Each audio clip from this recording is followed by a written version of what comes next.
That's right, the head of Axis Bank MD&CEO Amitabh Chaudhry caught up with ETNOW this morning. That stock has been in focus. It was up 6% yesterday at close, top gainer on the Nifty. And of course, they haven't really put out a Q3 update yet, but we managed to get a sense of what's going on from the management. So let's just walk you through what the current prospects at an Axis Bank are. And rest assured, everything is looking quite stable state. However, there is a little of contradictory commentary coming in from what Mr. Amitabh Chaudhry had to say, something a little different to what we keep hearing from all the other large private bankers, right? The large private bankers, in a sense, feel that they can now start to grow credit more aggressively. We've heard that from Kotak. ICICI is really positive on their mortgage book because interest rates are so low. And of course, HDFC doing very well.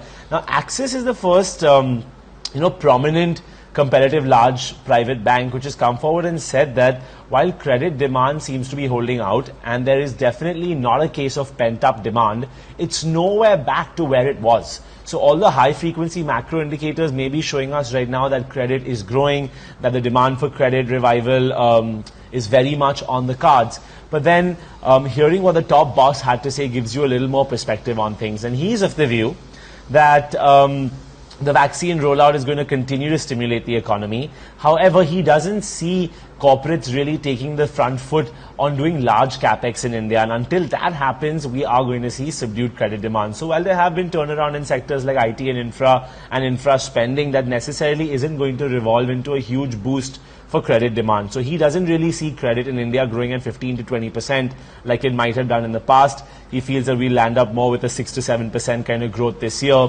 and then we'll have to reevaluate things next year when the CAPEX cycle begins. He's of the view the CAPEX cycle will begin in June of 2021 and then continue on forward. Till then, whether it be the retail book, so Axis also has an avid retail book and they're growing retail aggressively. He does see NPAs coming in and slippages as well because there has been job loss. There were 9 lakh crore worth of loans under moratorium, and he envisages that some of that will definitely go bad. At the same time, they have provided very extensively. They want to be known as a conservative bank, and they are a conservative bank. So he believes the provisions are more than enough to provide for what's coming their way, but that it is likely to continue for another quarter or two just to make sure that they are taking the most prudent approach. So like I said, cost to income for him has been trending downwards. He sees it continuing to trend downwards for the quarters to come and for his larger peers as well. Asset quality will be an issue going forward, while the worst of it has been provided for, and it should subside next year, but we are not out of the woods yet as far as asset quality goes.